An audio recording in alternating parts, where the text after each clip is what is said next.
Dobro. History. Archive. 2006년 6월 전주의 한 원룸에서요.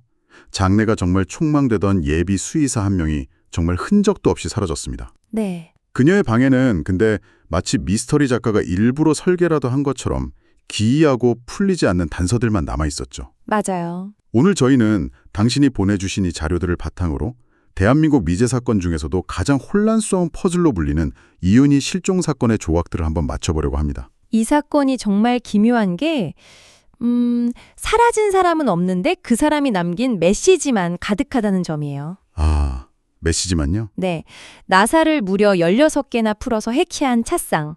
근데 그중에서도 다리 4개만 딱 사라졌고요. 다리만요? 네, 그리고 세탁기 안에는 왜 돌렸는지 모를 젖은 수건 4장이 들어있었죠. 그리고 가장 결정적으로 그녀가 사라지기 직전 그 마지막 3분 동안 컴퓨터에 남긴 검색어, 바로 112와 성추행이었습니다. 이건 단순 실종이 아니라 뭐랄까 범인이 우리한테 아주 복잡한 수수께끼를 던지는 것 같아요. 그쵸, 마치 날 잡아봐라 하고 일부러 어지러운 흔적을 남긴 것 같기도 하고요. 그래서 오늘 저희의 목표는 명확합니다. 이 파편 같은 단서들이 서로 어떻게 연결되는지, 그리고 이 단서들을 통해서 범인의 심리를 역으로 한번 추적해보는 거예요. 네, 좋습니다. 피해자의 마지막 행적부터 현장의 물리적 증거, 그리고 19년이 흘러서 2025년에 일어난 정말 소름 돋는 사건까지 따라가면서 이 사건이 결코 과거에 멈춰있지 않다는 걸 보여드릴 겁니다. 그럼 한번 시작해 볼까요? 네, 이런 사건을 파헤칠 때 가장 먼저 해야 할 일은 역시 피해자가 어떤 사람이었는지 이해하는 거예요. 아 그게 중요한 거예요. 그럼요. 그래야 스스로 사라졌을 가능성을 확실하게 배제할 수 있거든요. 그렇군요. 당신이 주신 자료를 보면 이윤희 씨는 정말 계획적이고 성취지향적인 인물이었습니다.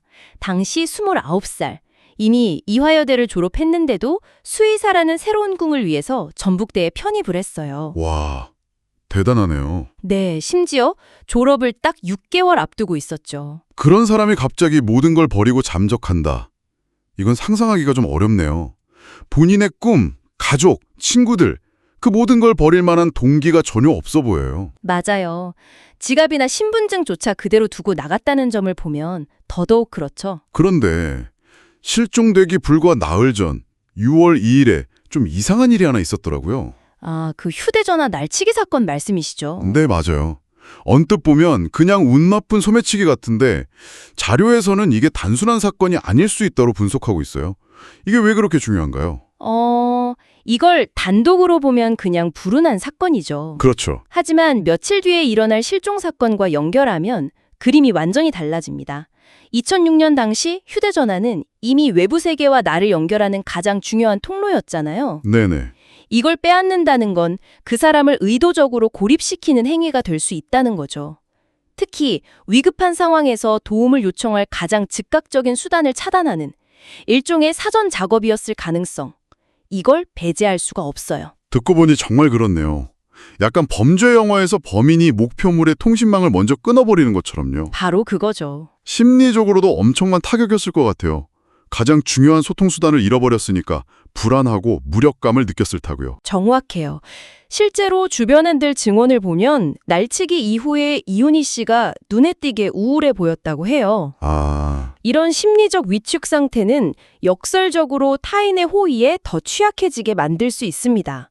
예를 들어 집까지 데려다 줄게 같은 제안을 평소보다 더 쉽게 받아들이게 되는 거죠. 그렇겠네요. 그리고 이 날치기가 낳은 가장 치명적인 결과는 실종 당일 밤 그녀가 도움을 요청하기 위해 쓸 수 있는 유일한 도구가 컴퓨터뿐이었다는 사실입니다. 바로 이 지점에서 사건의 가장 섬뜩한 기록이 시작돼요. 그럼 이제 운명의 그날 6월 6일 새벽으로 들어가 보죠. 이윤희 씨는 수해학과 종강총회에 참석했고 새벽 2시 30분쯤에 동기인 김모 씨, 그러니까 자료에서 S군으로 불리는 남성의 배웅을 받으면서 집으로 돌아왔어요. 네, 그리고 집에 도착하자마자 컴퓨터를 꼈는데 그때부터 딱 3분간의 기록이 그녀의 마지막 흔적이죠. 네, 맞습니다. 새벽 2시 59분에 컴퓨터가 켜지고 정확히 3시 2분에 모든 활동이 멈춥니다. 딱 3분이네요. 네, 그 짧은 3분 동안 그녀는 포털 사이트 검색창에 112, 그리고 성추행, 마지막으로 이런 경우도 성추행이라는 문장을 차례로 입력했어요. 여기서부터 정말 이상해요. 보통 위급하면 전화기부터 찾아서 111이 누르잖아요. 그렇죠. 근데 왜 검색창에 쳤을까요? 휴대전화가 없었다는 걸 감안해도 집전화도 있었을 텐데요. 바로 그 점이 당시 이훈희 씨의 심리 상태를 보여주는 핵심입니다. 검색을 했다는 건 신고를 할지 말지 망설이고 있었다는 뜻이거든요. 아, 망설임. 이 일이 과연 경찰에 신고할 만한 사건인지 스스로 확신하지 못하는 그런 혼란스러운 상태였다는 걸 보여주죠. 만약 눈앞에서 누군가 흉기를 들고 위협하는 급박한 상황이었다면 검색할 시간조차 없었을 거예요. 그렇군요. 급박한 위협보다는 뭔가 불쾌하고 찝찝한 일을 겪은 직후에 혼란스러운 상태였다. 정확합니다. 그렇다면 성추행이라는 검색어, 특히 이런 경우도 성추행이라는 구체적인 문장은 뭘 의미할까요? 길 가던 괴한에게 당했다면 강도나 폭행을 검색했을 것 같은데요. 아주 정확한 지적이세요. 이런 경우도 성추행인가? 라는 질문에 가까운 이 검색어는 가해자가 전혀 모르는 사람이 아닐 가능성을 아주 강하게 암시합니다. 아, 아는 사람. 네, 바로 아는 사람, 즉 면식범에 의한 행위였기 때문에 그 경계가 애매모호하다고 느꼈을 수 있다는 거죠. 귀갓길에 있었던 불쾌한 신체 접촉이라던가 원치 않는 언어적 희롱 같은 것들이요. 그러니까 본인이 겪은 일이 사회적으로 성추행으로 규정될 수 있는지 확인하고 싶었다. 바로 그거죠. 아, 그래서 신고를 망설였던 거군요. 아는 사람이라 더 조심스러웠을 수도 있고요. 맞습니다. 그런데 딱 3분 만인 새벽 3시 2분에 모든 기록이 끊겨요. 그리고 그 이후 약 1시간 20분 동안 컴퓨터는 켜져만 있고 아무런 활동이 없었어요. 이 사라진 80분 동안 대체 무슨 일이 벌어진 걸까요? 글쎄요. 샤워를 했을 수도 있고 방에 들어온 누군가와 대화를 나누거나 실랑이를 벌였을 수도 있죠. 최악의 경우엔 이미 제압당한 상태였을 수도 있고요. 하지만 이 모든 추측을 무색하게 만드는 정말 소름 끼치는 단서는 그 이후에 나타납니다. 바로 새벽 4시 21분에 컴퓨터가 정상 종료된 사실이죠. 네. 자료를 보면 이윤희 씨는 평소에 컴퓨터를 끄지 않고 그냥 켜두는 습관이 있다고 해요. 그런데 그날따라 누군가가 마우스로 시작 메뉴를 눌러서 시스템 종료를 클릭했다는 거잖아요. 맞아요. 이건 그녀의 행동 패턴과 완전히 반대되는 일이에요. 네, 이 정상 종료라는 아주 일상적인 행위가 이 사건을 가장 비일상적인 미스터리로 만들어요. 어떻게 말이죠? 이건 이윤희 씨가 아닌 제3자, 즉 범인이 현장을 떠나기 전 마지막 정리 작업으로 컴퓨터를 껐을 가능성을 아주 높게 만들죠. 아, 한번 생각해 보세요. 끔찍한 범죄를 저지른 범인이 황급히 도망치지 않고 침착하게 컴퓨터를 정상적으로 끈다. 그러게요. 이건 범인이 그 80분 동안 현장을 완벽하게 통제했고 자신의 흔적을 지우려는 아주 냉정한 이성을 가지고 있었다는 강력한 증거예요. 정말 섬뜩하네요. 범인이 당황하거나 겁에 질린 게 아니라 오히려 차분하게 뒷정리를 하고 있었다는 거잖아요. 그렇죠. 그 차분하게 컴퓨터를 끈 손으로 방 안에서는 또 다른 기이한 일을 벌였어요. 바로 이 사건의 상징처럼 되어버린 찻상 이야기로 넘어가야 할 것 같아요. 네, 그 냉정한 범인이 남긴 가장 비이성적인 흔적이죠. 원룸 앞 쓰레기장에서 찻상의 상판만 발견됐고 다리 4개는 감쪽같이 사라졌어요. 상판만요? 네. 근데 중요한 건 이 찻상이 그냥 접는 게 아니라 다리 하나당 나사 4개씩 총 16개의 나사를 드라이버로 일일이 풀어야만 분해되는 구조였다는 거예요. 16개요? 범죄 현장에서 16개의 나사를 푼다. 이건 정말 이해하기 힘든 행동인데요? 그렇죠. 그래서 이걸 두고 2가지 가설이 팽팽하게 맞서더라고요. 하나는 아주 실용적인 이유, 즉 증거인멸이라는 가설이고요. 네. 다른 하나는 굉장히 상징적이고 심리적인 이유라는 가설이죠. 하나씩 좀 들어볼까요? 그렇죠. 첫 번째 가설은 찻상다리가 범행 도구, 즉 둔기로 사용됐다는 겁니다. 아, 둔기. 네. 상판은 평평해서 혈흔 같은 걸 닦아내기 쉽지만 다리 틈새나 나사 구멍에 묻은 증거는 지우기 어려우니까 아예 다리만 떼어서 다른 곳에 버렸다는 분석이죠.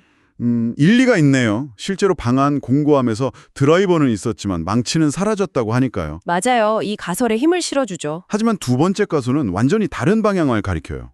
이건 범인의 심미를 보여주는 단서라는 거죠? 네, S군, 그러니까 그녀를 마지막으로 배웅했던 남성 동기가 과거에 이 찻상을 수리해 준 적이 있다는 진술이 있었잖아요. 아, 맞아요. 그런 진술이 있었죠. 만약 범인이 S군이 아닌 제3자이고 평소 S군에게 질투나 경쟁심을 느끼고 있었다면요. 아, 바로 그 지점이에요. 프로파일러들은 범인이 S군의 흔적이 묻어있는 찻상을 분해하는 행위를 통해서 S군에 대한 분노나 자신의 존재감을 과시하려 했을 수 있다고 분석해요. 일종의 상징적인 파괴행위다. 네가 고친 것은 내가 부순다. 뭐 이런. 그렇죠. 그런 식의 메시지라는 거죠. 잠깐만요. 그럼 이 두 가설은 좀 충돌하는 거 아닌가요? 하나는 증거를 없애려는 아주 냉철하고 계산적인 범인의 모습이고 네네. 다른 하나는 질투심에 불타서 상징적인 파괴를 하는 감정적인 범인의 모습이잖아요. 네네. 한 사람이 동시에 이렇게 이성적이면서 감정적일 수 있을까요? 그게 바로 이 사건 범인상의 핵심적인 딜레마입니다.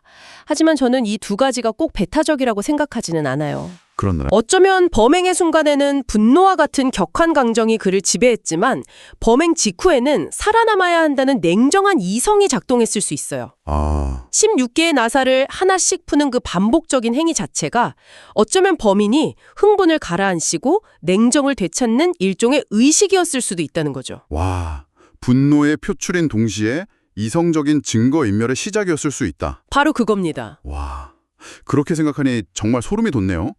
현장에는 또 다른 단서들도 있었죠.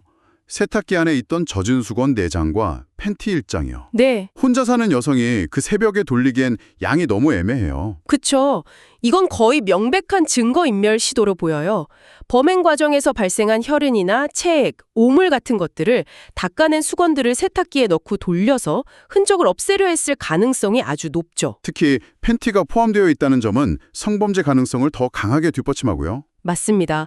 바닥에 떨어진 마른 꽃다발이나 베란다의 담배꽁초 같은 다른 단서들과 함께 이 모든 조각들이 한 사람, 즉 이윤희 씨를 잘 아는 면식범이라는 그림을 완성해가고 있어요. 이렇게나 많은 단서들이 범인을 가리키고 있었는데 왜 사건은 미궁에 빠진 걸까요?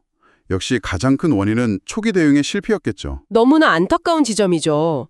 6월 8일 이윤희 씨가 학교에 나타나지 않자 걱정이 된 친구들이 원룸에 찾아갔어요. 네. 그런데 방이 어지럽혀져 있는 걸 보고는 부모님이 보시면 놀라시겠다는 정말 선한 마음에 방을 깨끗하게 청소해버렸어요. 아니 잠깐만요. 친구들이 범죄 현장을 청소했다고요?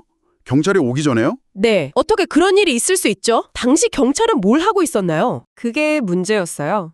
친구들은 거기가 범죄 현장이라고는 상상도 못했고 경찰 역시 실종 신고를 받고도 단순 성인 가출로 예단하고 현장 보존 같은 기본적인 조치를 전혀 하지 않았어요. 그 결과 범인의 지문, 발자국, 머리카락 같은 결정적인 증거들이 청소와 함께 영원히 사라져버린 거죠. 정말 답답하고 화가 나는 대목이네요. 용의자 수사는 어땠나요? 마지막 목격자였던 S군이 가장 유력한 용의자였을 텐데요. 네, 경찰은 S군을 집중적으로 수사했습니다. 하지만 그의 옷에서 발견된 혈흔은 기르던 강아지의 피로 밝혀졌고 거짓말 탐지기 조사도 통과했죠. 결정적인 물증이 없으니 기소할 수 없었어요.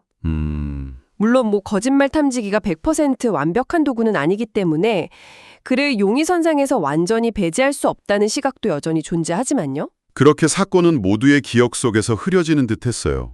19년이라는 정말 긴 시간이 흘렀으니까요. 그랬죠. 그런데 2025년 8월 이 사건이 아직 살아있다는 걸 알리는 정말 영화 같은 일이 벌어집니다. 이윤희 씨 아버지가 딸을 찾기 위해 캠퍼스에 세워둔 딸의 등신대를 누군가 고의로 부순 거죠? 네, 경찰이 수사에 착수했고 검거된 범인은 40대 남성이었어요. 네. 놀랍게도 이윤희 씨와 같은 과 동기였던 인물이었습니다. 19년 만에 나타난 동기라니. 이건 단순한 기물 파손으로 볼 수 없겠는데요? 그럼요. 19년이 지났는데도 이윤희 씨의 얼굴이 담긴 등신대를 보고 분노를 느껴서 파손했다. 이건 대체 무슨 심리일까요? 이건 단순 재물 숭배가 아니라 19년 묵은 감정이 터져나온 일종의 신호라고 봐야 해요. 신호요? 네. 이윤희 씨의 존재 혹은 그녀를 잊지 않으려는 아버지의 노력을 향한 강한 분노나 두려움 혹은 죄책감을 가진 인물이 여전히 우리 주변에 있다는 명백한 증거죠. 범인이거나 혹은 범인을 하는 핵심 관계자일 가능성이 있다. 바로 그겁니다. 이 사건 덕분에 잊혔던 이윤희 씨 사건은 다시 수면 위로 떠올랐고 재수사의 중요한 동력이 됐어요. 자, 그럼 오늘 우리가 파헤친 모든 조각들을 한번 모아보죠. 범인은 이윤희 씨의 생활 습관과 집 비밀번호까지 알 가능성이 높은 면식범. 네. 휴대전화 날치기로 그녀를 먼저 고립시킨 뒤 성적인 의도로 접근했다가 일이 틀어지자 우발적으로 범행을 저지른 것으로 보여요. 그렇죠. 하지만 그 후에는 16개의 나사를 풀고 컴퓨터 기록을 삭제하고 세탁기까지 돌리는 냉정함과 치밀함을 보였고요. 맞아요. 결국 이 사건의 진실은 두 개의 아주 구체적인 질문에 대한 답을 찾는 것으로 귀결돼요. 그게 뭘까요? 첫째, 범인은 왜 그 모든 수고를 감수하며 찻상다리 4개를 가져가야만 했을까? 그리고 둘째는요? 둘째, 2006년 6월 6일 새벽 4시 21분 그 어둡고 조용한 방 안에서 컴퓨터의 종료 버튼을 누른 손은 과연 누구의 손이었을까? 저는 오늘 이야기 나누면서 다른 무엇보다 그 컴퓨터 정상 종료가 가장 머릿속을 떠나지 않네요. 끔찍한 폭력과 증거인멸 같은 건 범죄 영화에서 많이 보던 장면이지만 그 모든 비정상적인 일이 끝난 뒤에 마우스로 시스템 종료를 클릭하는 너무나 정상적이고 일상적인 행위, 그 차분함, 그 평온함이 오히려 이 사건을 가장 무서운 미스터리로 만드는 것 같아요. 이윤희 씨가 마지막으로 남긴 검색어 112는 그녀가 세상에 보낸 마지막 구조 신호였어요. 당시에는 아무도 응답하지 못했지만 19년이 지난 지금이라도 이 디지털 비명에 응답하는 건 이제 우리 사회의 몫이겠죠? 네. 찻상의 다리는 잘려나갔지만 진실의 다리는 결코 잘려나갈 수 없습니다. 어쩌면 이 사건을 듣는 당신은 이 모든 단서를 꿰뚫는 또 다른 가설을 떠올렸을지도 모르겠네요. 범인이 찻상 다리를 가져간 진짜 이유는 무엇이었을까요? 그 답을 고민해 보는 것, 그것이 이 잊혀진 사건을 다시 살아있게 만드는 시작일 겁니다.